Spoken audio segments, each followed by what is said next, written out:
What's going on, guys? In this video, I'll be showing you guys how to cheese Zairos and Vulkan in hard mode. Basically, you can skip most of phase 1, especially the Thether phase. So at start, everyone is going to be stacking at this middle area in between these two bosses. If you have 28 meters of range, you can stand here the entire fight in phase 1 and DPS these bosses. Otherwise, we can have just like 1 or 2 players with this 28 meter range just to push the boss. Below 75, 40, and also 10%, these are the Thether phase which you guys can skip. So now we're going to be starting with the fire boss first. Everyone just DPS the fire boss. We're going to keep DPSing until like 77% and then stop DPS and everyone goes out of this octagon on the floor. The tank that is tanking Vulkan want to move out as well, but you want to be on your own, away from the rest of the raid. This is because the boss is going to do this huge frontal cone that will do a lot of damage. So everyone else will be stacking in the middle area. Don't forget to heal the tank though. So the goal here is to wait until we drop all of our stacks.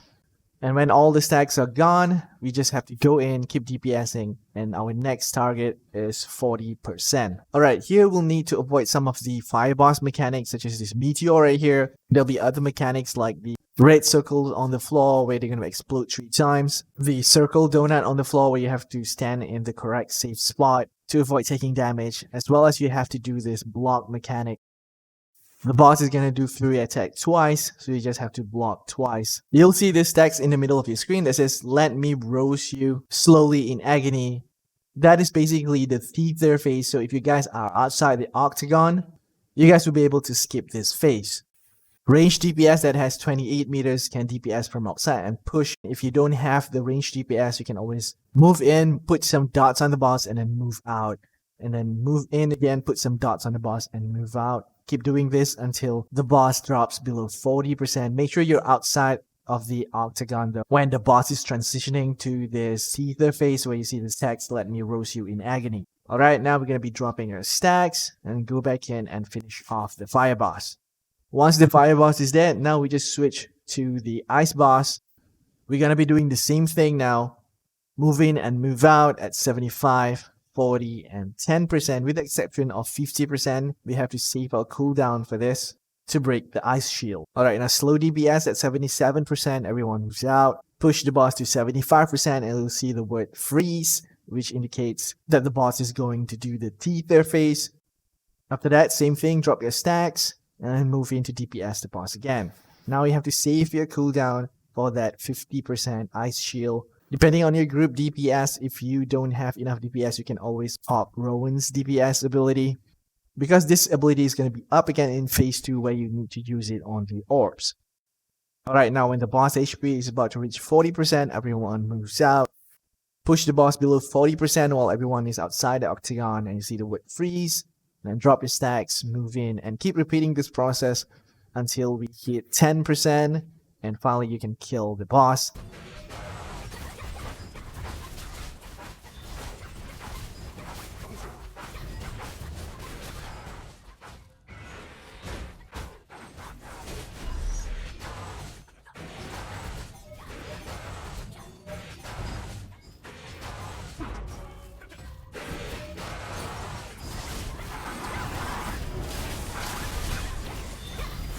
Alright, now it's phase 2 where the fire and ice boss are merged into one. As for the positioning, you want to be tanking the boss in the middle of the room in between these 2 hexagons. You want one of the tank to face the boss towards the entrance, and another tank will be getting ready to taunt the boss and face towards the opposite side away from the entrance. And the boss will have a frontal damage, so you want to make sure that you don't face the boss towards left or right where your group members are. So the DPS and the healers will remain on their side of the hexagon. You don't have to swap sides. This is because when one of the tanks taunt, it will actually swap the boss's side from fire to ice to fire, so you don't have to actually move. So for example, if the fire team stacks are too high, you want to perform a tank switch, which will actually switch the side of the boss and will eventually reset their stacks. So both tanks, just pay attention to your group's stacks. If they get too high, just taunt off each other. Alright, another tip is to hold your DPS everyone just do normal attack until the boss hits like 90%. This is because you want to reset your Rowan's ability. I think you use it the first time to break the shield. So you want to make sure that this ability hits at least 50% before you start DPSing the boss. Once the boss's HP reach 90%, you can now start your normal rotation, use your abilities on the boss, and the boss will combine both ice and fire abilities like you did in phase 1. So just pay attention to the ground. You want to avoid the ice lines, the meteors, the red circles on the floor, the blue circles with the number 3, and you have to have 3 people inside of it. So just avoid those mechanics, and you want to DPS the boss until the boss HP reaches 60%. At 60%, you'll see this feather that will link players from the fire team to the ice team. These feather lines will go through the boss. So the mechanic is at 60%, the boss will do the fist mechanic. So everyone does not have to move to the opposite side. If you got the red line feather, you just have to move closer to the boss and perform a perfect block once. The reason we do it once is because, let's say you're in the fire team and the person on the ice team that is tethered to you, if they didn't block or they block twice instead of once, both of you will die. So it's easy to track from the chat log. You can always scroll up your chat log and see who died at the same time. So as you can see here, I did a perfect block once and then go to the middle spot where everyone is supposed to go to, where we drop the fountain and also cleanse everyone there. And then either the ice wave or fire wave will come. As I said earlier, if let's say you block once, your link feather person blocked twice or didn't block at all, you won't get the shield and you'll get one shot by this ice or fire wave.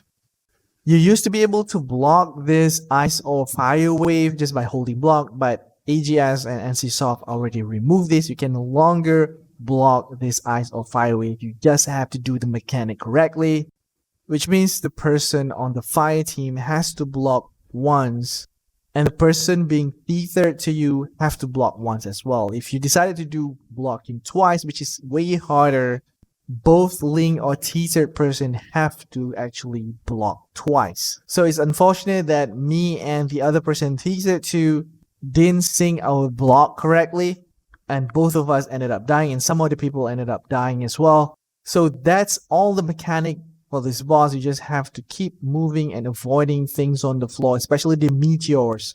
You want to bring them away from the raid.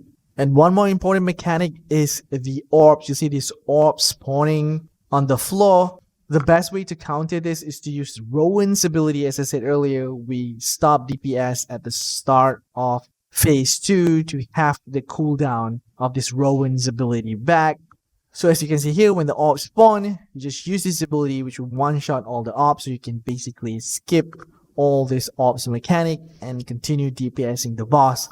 As well as keep doing the mechanic, reset stacks by the tanks taunting, avoid stuff on the ground, and you don't have to worry about the waves as well, because the shield that you get from the teeter will last for a couple of waves until the next feast phase, where the boss will stomp the feast on the ground as well. You have to do the same mechanic, block once, and make sure that your tethered partner block once as well. So you get this shield that will help you survive the ice or fire wave. That wraps up to this video. Don't forget to hit that like and also subscribe. As always, this is your regular adventurer Kasum to help you guys out. Peace out.